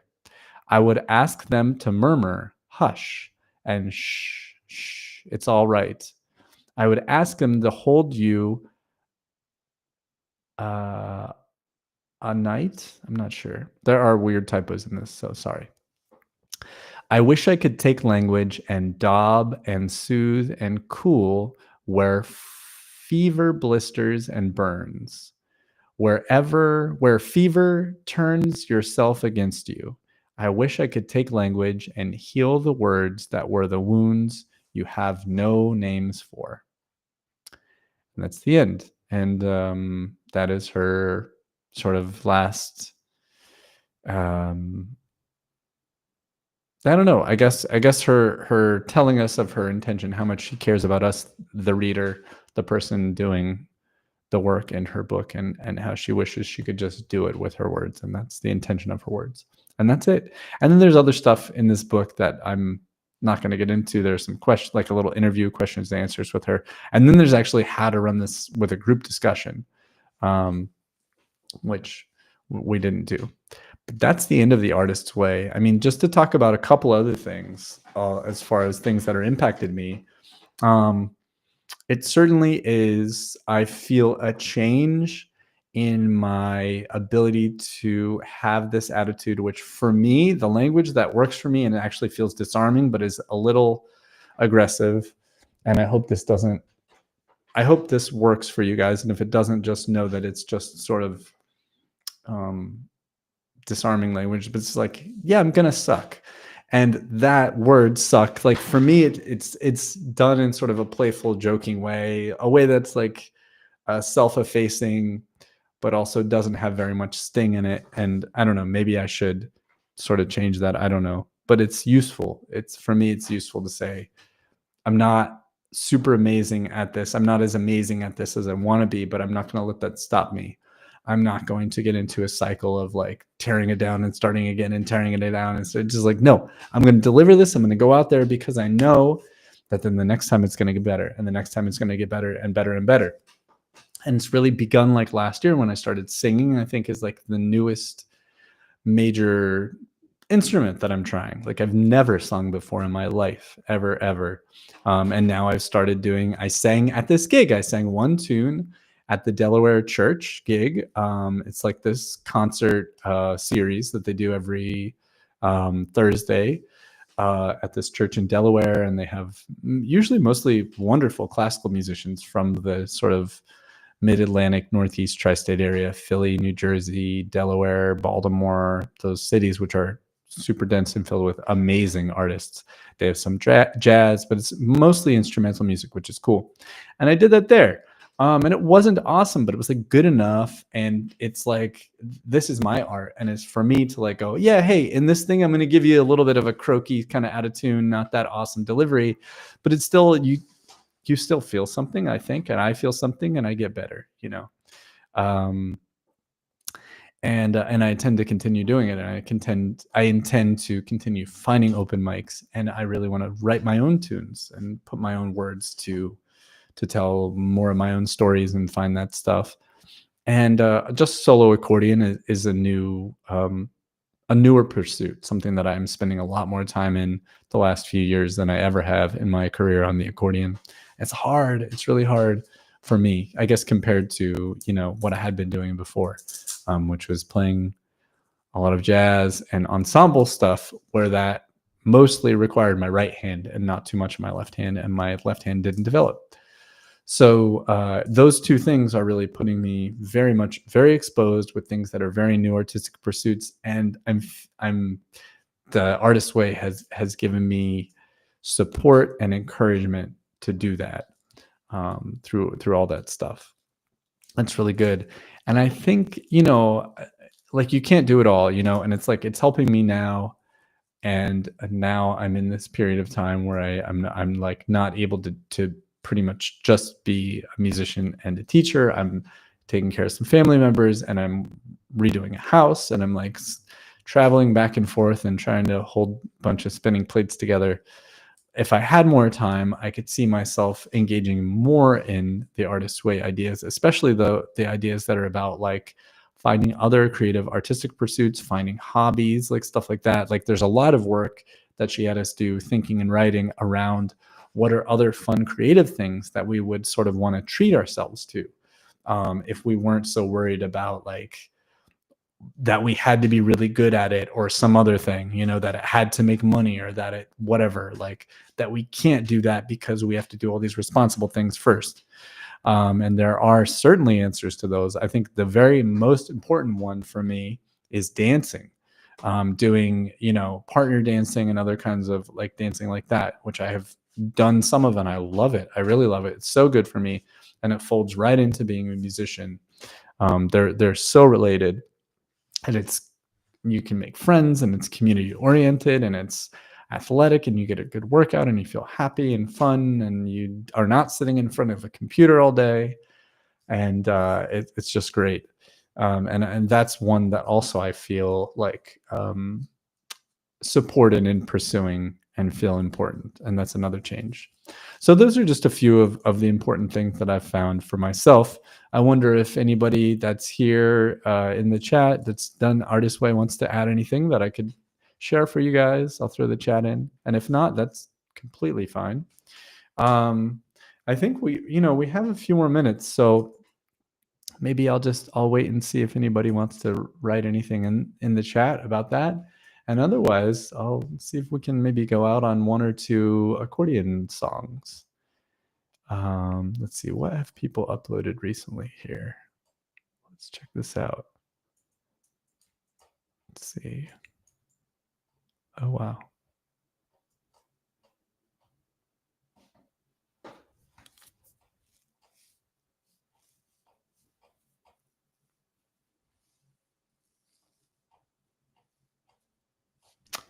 A lot of New Orleans stuff. I should just share the screen so you guys can see what I am looking at.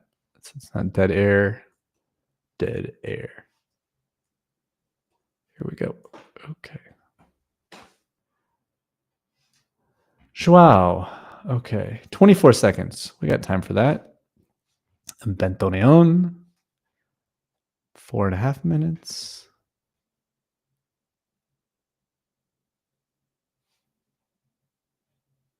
Huh. Some Enchanted Evening. That's kind of fun. Coupe Mondiale.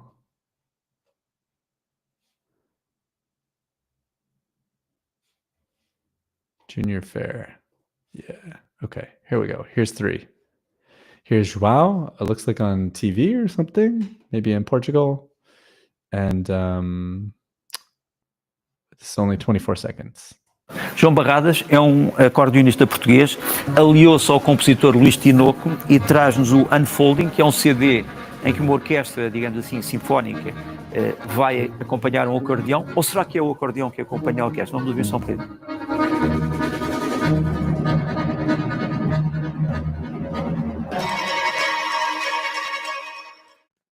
Cool.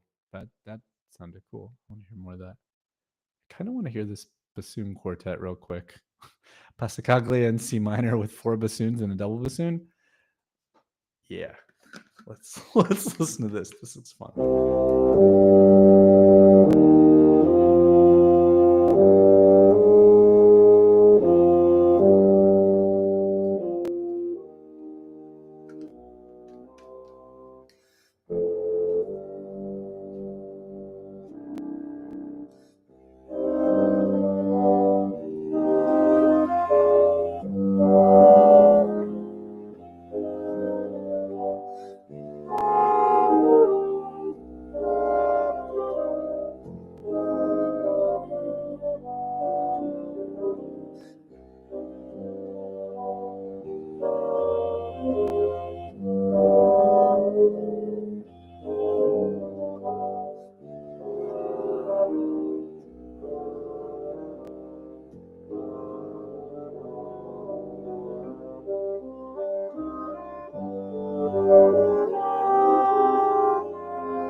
Just gonna fade that out. That is very cool. Let's cleanse our palette with the Stancio Brothers, just because they're so.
There's a little palette cleanser.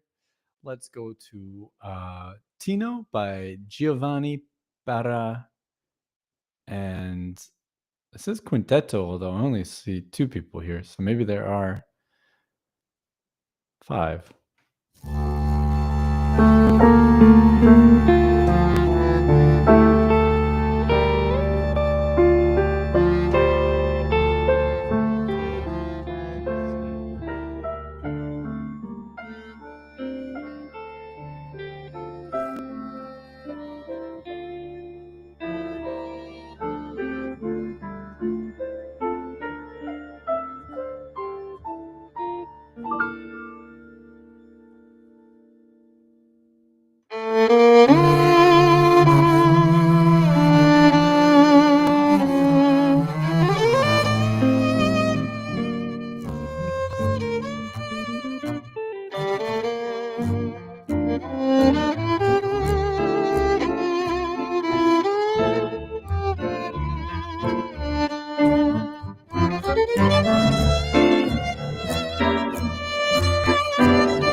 cool. That was really cool. I did not expect a music video there.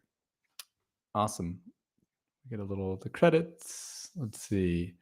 Giovanni Parra on bandoneon, Alberto Tamayo on piano, Daniel Plazas on violin, Francisco Avellaneda on electric guitar, and Andres Almanza on bass.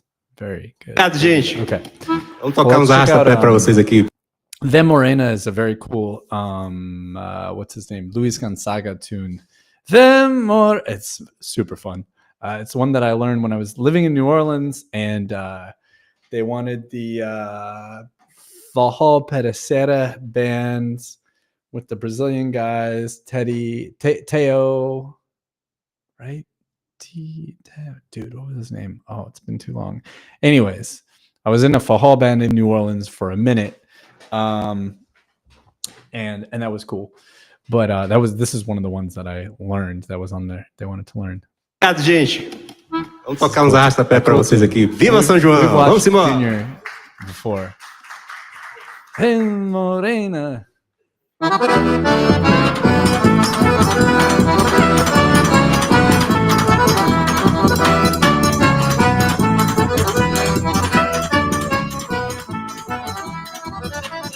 Vem morena pros meus braços, vem morena, vem dançar. Quero ver tu requebrando, quero ver tu requebrar. Quero ver tu remexendo, respondendo dessa planta até o sol raiar. Quero ver tu remexendo, respondendo dessa planta até o sol raiar. Quero ver tu remexendo, respondendo dessa planta até o sol raiar. Quero ver tu remexendo, respondendo dessa planta até o sol raiar. Esse teu fungado quente, bem no pé do meu pescoço. Arrepia o corpo da gente, faz o velho ficar moço. O coração de repente bate o sangue em alvoroço.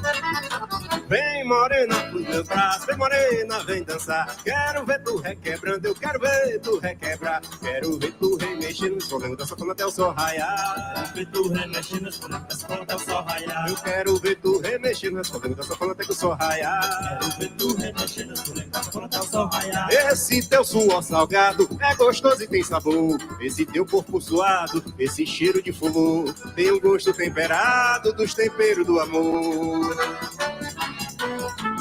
Vem morena!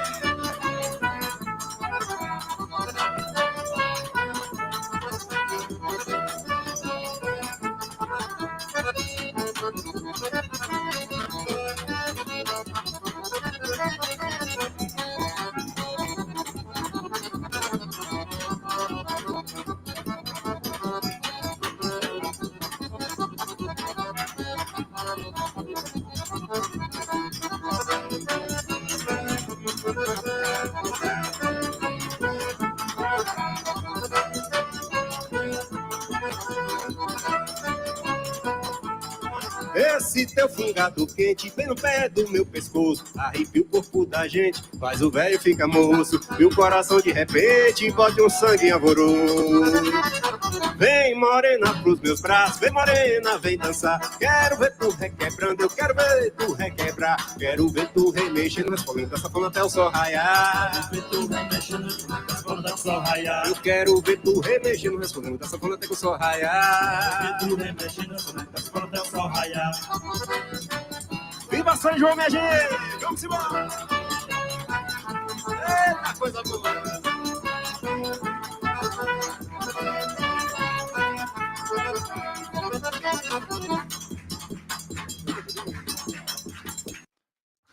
Super fun. Okay. All right. That is the end of the stream. Everybody out there. So lovely to spend this live stream with you. I'm probably going to be driving across the country. I'm going to try to make it home by Tuesday if I do. Cool. Thank you, Birdie, for saying that. I'm going to try to make it home by Tuesday to do the stream. Try to get it on Tuesday. There's a small chance that I will have to move the stream to another day because I can't do it because I can't make it home because I'm going to be driving from Pennsylvania to California, the length of the country. But I'm going to try my best to get back on Tuesday for the next live stream. Regardless, it will happen sometime next week. Alvin, repeating dialogues was a homework I did in acting class. John Cena spoke about the ice cream in Mandarin. Yeah, man, Alvin, I love it. I love it. John Cena does speak Mandarin, right? He does. Anyways, all right, you're welcome, everybody, and thank you guys. And I'll have more announcements about the yoga, the accordion yoga, and signing up for the very affordable membership on the website. Everything else, everybody enjoy, as spring has begun in some parts of the country and is kind of teasing us in other places of the country. Enjoy it. Be well. Be healthy. Enjoy your friendships and your loved ones, and go listen to lots of music and play music for people. Ciao.